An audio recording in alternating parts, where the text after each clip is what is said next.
بسم اللہ الحمدللہ والصلاة والسلام علی رسول اللہ۔ السلام علیکم، آؤ تجوید سیکھیں آسان طریقے سے۔ سبق نمبر 16A جس میں ہم سیکھیں گے غین کا مخرج۔ ہم مخارج سیکھ رہے ہیں حروف تہجی کی نظم سے، جس میں ہر حرف پر زبر ہے۔ تو ہم شروع کرتے ہیں۔ 4 ہیں ہونٹوں سے، ما با وافا۔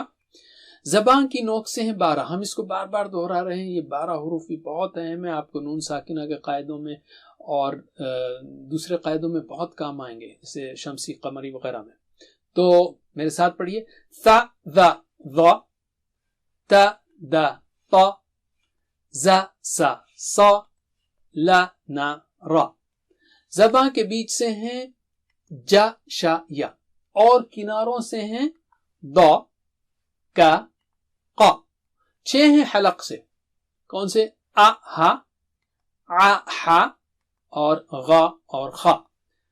یاد رکھیے حلق کے حروف 6 ہیں، یہ بھی بہت اہم ہے۔ حمزہ ہا، عین ہا، غین خا، آ ہا، آ ہا، غا خا، رائٹ، نیچے سے اوپر آ رہے ہیں، اس کو نوٹ کیجیے۔ غین جو ہے حلق کے اوپر کے حصے سے ادا ہوتا ہے غا۔ غا آپ خود فیل کر سکتے ہیں وائبریشن کو حلق کی، غا غا غا۔ اسی طرح اغ، حمزہ کے ساتھ اغ اغ اغ۔ اس کو باریک مت پڑھیے، مثلا غا نہیں پڑھنا ہے، غا اغ نہیں، یہ اونچا اور موٹا حرف ہے، اس کو کہتے ہیں مستعلیہ، رائٹ، اس کے اندر موٹائی شامل ہے۔ تو یہ باریک ہوا، یہ موٹا ہوا، اور یہ موٹا اور اونچا، یہ ہے غا غا غا۔ یہ اشاروں کے لیے بتا رہا ہوں میں۔ تو اس کو ذہن میں رکھتے ہوئے پریکٹس کیجئے میرے بعد 3 بار۔ اغ اغ اغ اغ، غا غی غو، غا غی غو، غا غی غو، غا غی غو۔ دیکھیے اس کی موٹائی اونچائی غا میں بھی ہے، غی میں بھی ہے، غو میں بھی ہے، لیکن غا میں بہت واضح ہوتی ہے، تو اس کو غا نہیں پڑھنا ہے، غا پڑھنا ہے، ٹھیک ہے۔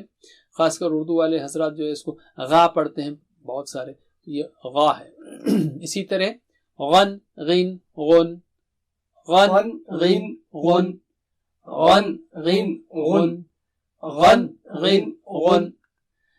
الفاظ لیتے ہیں ہم۔ اغنا، دیکھیے اغنا نہیں پڑھنا ہے، اغ اغ، آ باریک ہے اور غا موٹا اور اونچا ہے، اغ، رائٹ۔ اغنا اغنا اغنا اغنا۔ غا، اس کو غاسق نہیں پڑھنا ہے، غا، رائٹ، غا غا۔ سیقین غاسقین غاسقین غاسقین غاسقین۔ غشاوہ غشاوہ غشاوہ غشاوہ۔ غفرانک غفرانک غفرانک غفرانک۔ بس اتنا ہی۔ جزاکم اللہ خیر، والسلام علیکم۔ Please visit understandquran.com for our courses on Read Al-Quran, Learn Tajweed and Understand Al-Quran, and for one-to-one learning. Jazakumullah khair. Wassalamu alaikum.